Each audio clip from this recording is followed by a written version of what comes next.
Hello बच्चों, बेटा relative motion discuss हो रहा था आपका। ठीक है, हमने रेनमैन प्रॉब्लम कर ली है। आई थिंक आप सभी को कोई डाउट नहीं होगा, क्लियर हो गए होंगे आपके सारे डाउट। अब हम आज बात करेंगे रिवर बोट प्रॉब्लम या रिवर स्विमर प्रॉब्लम कह लीजिए या विंड प्लेन कह लीजिए बेटा, हवा और प्लेन के साथ जो आप मोशन देखते हैं। ठीक है बेटा, तो चलिए बेटा हम स्टार्ट करते हैं इसमें। ओके, अब सबसे पहले जो है आपको अपनी थोड़ी सी यहाँ पे जो डेली लाइफ में जो फील किया है वो आपको मेरे साथ शेयर करना होगा। तो हम थोड़ा सा महसूस करते हैं जब हम चलते हैं और हवा चल रही होती है, या हम साइकिल चला रहे होते हैं तब हवा चल रही होती है। तो बेटा उस केस को आपको थोड़ा सा अपने माइंड में लेके आना होगा। ठीक है, तो जैसे मान लीजिए ये आपकी कोई रोड है, ठीक है, और इस रोड पर आप ऐसे चल रहे हैं, ये आप ऐसे जा रहे हैं आगे की तरफ, मान लीजिए ऐसे मूव कर रहे हैं, आपकी जो वेलोसिटी है वो v है।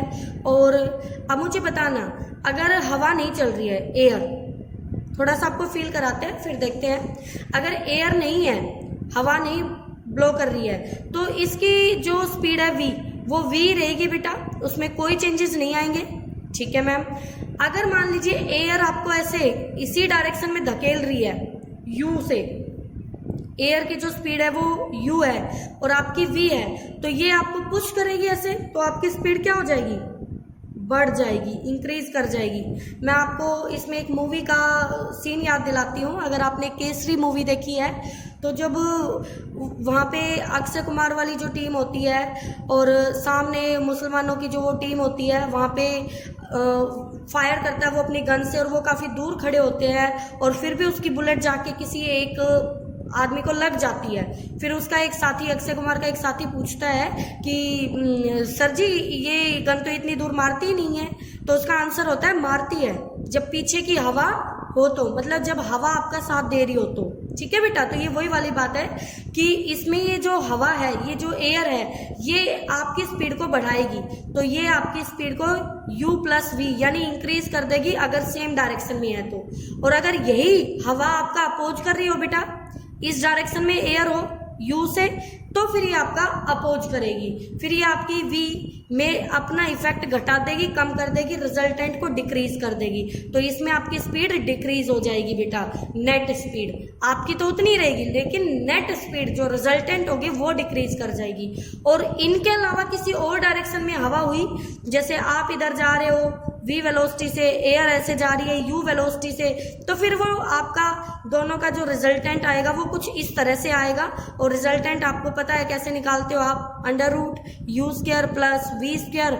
और बेटा दोनों 90 डिग्री पे है तो ये वाली टर्म आएगी नहीं, तो ये 0 हो जाएगी। और अगर कोई भी एंगल थीटा हुआ तो यहाँ पे हम फिर 2uv कोस थीटा वाली टर्म भी लिख सकते हैं रिजल्टेंट का मैग्नीट्यूड फाइंड आउट करने के लिए। बोलो बेटा, यहाँ तक आपको बेसिक पूरा क्लियर है।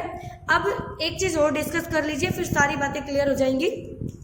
मान लीजिए ये आपके पास एक रिवर है, इसमें पानी ऐसे बह रहा है, तो पानी की खुद की वेलोसिटी होगी u बेटा, मान लेते हैं। ठीक है, आप इस किनारे पे खड़े हो A पर और आपको यहाँ पहुँचना है दूसरे किनारे पर B पर। अब आपसे दो तरीके से पूछेगा, एक तो कहेगा कि अलोंग दिस पाथ आपको जाना है, और ये तो वो पाथ है जो रिवर की विड्थ है और सबसे छोटा पाथ है, यानी शॉर्टेस्ट पाथ के अलोंग हमें जाना है।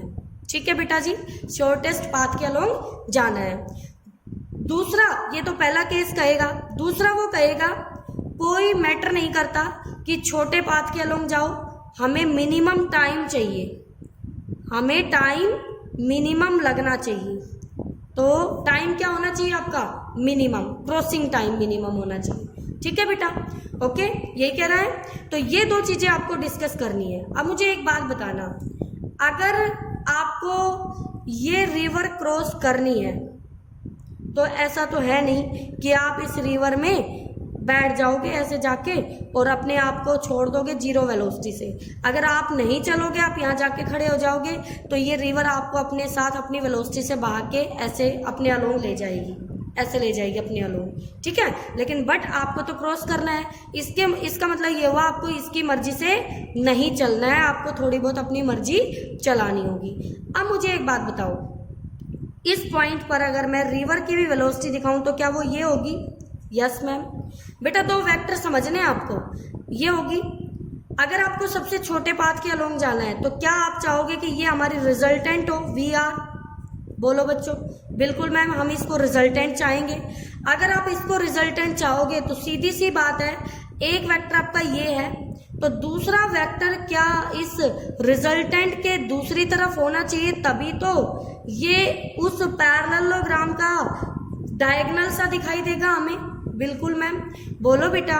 तो इस वेलोसिटी से जब आप अंदर जाओगे, v वेलोसिटी से थीटा एंगल पर इस पाथ के साथ या ए बी के साथ, या ये पूरा एंगल ये 90 डिग्री है तो आप कहोगे 90 प्लस थीटा एंगल पर। 90 किसके साथ? रिवर वेलोसिटी के साथ 90 एंगल पर, सॉरी 90 प्लस थीटा एंगल पर आप एंटर करोगे, तब इन दोनों का जो रिजल्टेंट है वो ये आएगा वी आर।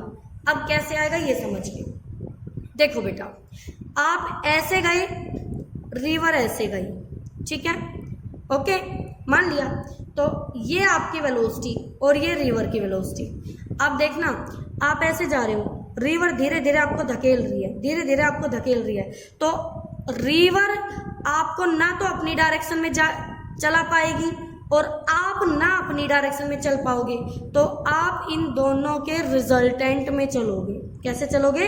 रिजल्टेंट में चलोगे अलोंग दी ए बी। तो आपको ए बी के अलोंग चलना है, तो इसका मतलब आपको रिवर वेलोसिटी के साथ ही 90 प्लस थीटा एंगल पे जंप करना होगा। बोलो बेटा, बात समझ में आई कि नहीं? यस मैम आई, ठीक है। तो बेटा ये फर्स्ट पूरा मेथड समझ में आ जाएगा अब आपको एकदम से, ठीक है, बेसिक अगर आपका क्लियर है तो देखिए आप स्टार्ट करते हैं। यहाँ पर फर्स्ट हमने लिया है बेटा डिस्टेंस मिनिमम यानी शॉर्टेस्ट पाथ। ये आपकी रिवर वेलोसिटी है, देखो u वेलोसिटी, ये आपका छोटा डिस्टेंस है, d डिस्टेंस जो रिवर का सेपरेशन है। बेटा हमें पहुंचना है b पॉइंट पे। एक बात और है बच्चों, एग्जैक्टली परपेंडिकुलर डिस्टेंस पे हम जा रहे हैं तो ड्रिफ्टिंग नहीं होगी हमारी, शिफ्टिंग नहीं होगी हमारी यहाँ पे ऐसे अलोंग द रिवर, ठीक है। तो उसको बोलते हैं विद जीरो ड्रिफ्ट। क्या बोलते हैं? Zero drift, okay. अगले केस में ड्रिफ्टिंग होगी आपकी, तो यहाँ जीरो ड्रिफ्ट होगा। तो देखो बेटा, u हमारी वेलोसिटी है रिवर की, तो हमने बोट कैसे उतार दी? ऐसे। या स्विमर को कैसे जंप करना होगा? ऐसे। v होगी बोट की या स्विमर की, आप इसमें लिख लेना अगर आपको लिखना हो तो, अदरवाइज कोई दिक्कत नहीं है, ठीक है। अब बेटा हमें पहुंचना है बी पॉइंट पे जीरो ड्रिफ्ट यानी ए से बी पर, तभी तो हम शॉर्टेस्ट पाथ के अलोंग पहुंचेंगे। अगर हम और किसी भी पाथ के अलोंग जाते हैं, मतलब इस पॉइंट के अलावा हम यहाँ कहीं भी पहुंचेंगे तो वो छोटा पाथ नहीं होगा बेटा हमारा, ठीक है। तो बताओ बच्चों, यहाँ से इस वेलोसिटी के दो कंपोनेंट होंगे, एक थीटा के अलोंग v cos थीटा और एक इसके परपेंडिकुलर v sin थीटा, ठीक है, बिल्कुल। तो यहाँ से आपको चाहिए सिर्फ ये वेलोसिटी अलोंग ए बी, इसका मतलब u और v sin थीटा दोनों इक्वल एंड अपोजिट होने चाहिए, तभी आपका जीरो ड्रिफ्ट होगा। यानी आप किसके अलोंग जाओगे? किसके अलोंग जाओगे? ए बी के अलोंग। बात समझ में आई होगी बेटा। तो यहाँ से u को हमने पुट कर दिया क्योंकि जीरो ड्रिफ्ट कंडीशन लगा दी, u बराबर होना चाहिए v sin थीटा के, ठीक है। तो sin थीटा क्या आ गया यहाँ से? u upon v। बेटा मैं आपको बता रही हूँ, आपकी बुक में अलग तरीके से दिया होगा, आप इसको समझना अच्छे से, कोई डाउट हो तो मुझसे पूछ लेना। तो बच्चों यहाँ से थीटा निकाला जा सकता है साइन इनवर्स करके, ओके। तो आपसे जब भी ये कहे डिस्टेंस मिनिमम चाहिए, जीरो ड्रिफ्ट की कंडीशन अप्लाई कर दीजिए, पुट कर दीजिए, आपका आंसर यहाँ से निकल जाएगा एंगल कितना है। बट ये ध्यान रखना, ये जो थीटा है ये थीटा ए बी के साथ बना हुआ है, शॉर्टेस्ट पाथ के साथ बना हुआ है। अगर वो पूछे रिवर वेलोसिटी के साथ कितना एंगल होना चाहिए तो उसमें आप 90 ऐड कर देना बेटा, ठीक है। अब बॉडी ए बी के अलोंग जा रही है और ए बी के along velocity v cos theta है, तो टाइम होता है डिस्टेंस अपॉन स्पीड, डिस्टेंस है d और स्पीड हो गई v cos थीटा। तो बेटा यहाँ से ये जो आपका थीटा आया है, इस केस में अगर ये sine inverse u by v है तो यहाँ से u आपका छोटा है, v आपका बड़ा है, ठीक है। और अगर v आपका छोटा हो u बड़ा हो तो ये इसका रेसिप्रोकल हो जाएगा, ठीक है बेटा।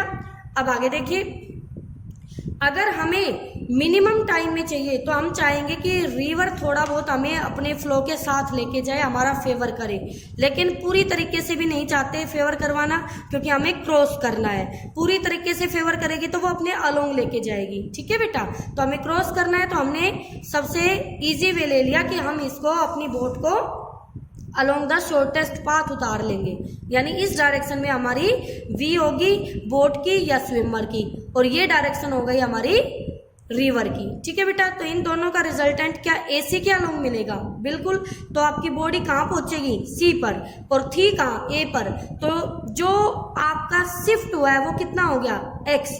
तो ये हो गया ड्रिफ्टिंग, इसको बोलते हैं ड्रिफ्ट होना। ठीक है, तो यहां से देखिए बेटा, यहाँ मान लो इस बच्चे को हम टिंकू नाम देते हैं, तो Tinku theta angle perpendicular line से पीछे अगर कूदेगा तो जीरो ड्रिफ्ट नहीं कर पाएगा। ठीक है बेटा, तो आपने यहाँ पर क्या किया है, नॉर्मली ये किया तो ये एंगल कितना बना दिया आपका?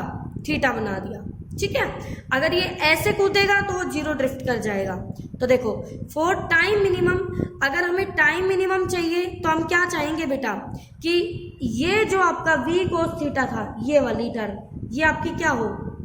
बोलो बेटा, स्पीड जितनी ज्यादा होगी क्रॉस करने की उतना ही कम टाइम लगेगा, तो v cos थीटा क्या हो? हमारा मैक्सिमम हो। ठीक है बेटा, वापस फिगर 1 से आ जाना। यहाँ पे फिगर 1 है, ये फिगर 2 है बेटा, और ये फिगर 3 है। ठीक है, तो यहाँ पे फ्रॉम फिगर 1, यहाँ लिख देते हैं हम फ्रॉम 1 फिगर। ठीक है, तो बताइए, तो यहाँ से cos theta would be maximum, तो v cos थीटा मैक्सिमम बन जाएगा फिर आपका। तो थीटा मैक्सिमम कितने पे होता है? 0 पे। इसका मतलब उसको कैसे जाना चाहिए? ऐसे जाना चाहिए। तो देखो यहाँ से आपको कंक्लूजन मिल गया कि उसको कैसे जंप करना चाहिए, जीरो एंगल पे। एंगल थीटा किसके साथ था? ए बी के साथ, तो ए बी के साथ जीरो एंगल पे। तो अब टी टाइम कितना हो जाएगा? देखो यहाँ से d अपॉन में v cos मैक्सिमम 1 हो गया, तो ये नीचे v बच गया, तो यहाँ से आप टाइम निकाल सकते हो। ठीक है, अब आपके पास देखो बेटा, ये जो आपके पास फिगर आया है, ये फिगर आपको क्या बताता है? अगर आपको ये ड्रिफ्टिंग निकालनी हो कि कितना ड्रिफ्ट किया है उसने, ये x ड्रिफ्ट किया है, ये x। ठीक है, तो यहाँ से देखो, ये ड्रिफ्टिंग अगर आपको निकालनी है तो x equal to U minus V sine theta into T, और t की वैल्यू हम निकाल चुके हैं, d अपॉन में v, और v को आपने कोस थीटा मैक्सिमम नहीं रखा, थीटा के साथ पुट कर दिया, तो यहाँ से x कैलकुलेट कर सकते हो आप। ठीक है बेटा, तो इस तरह से ये आप फाइंड आउट कर लोगे बच्चों। अगर आपको कोई डाउट हो तो बेटा पूछ लेना। ओके।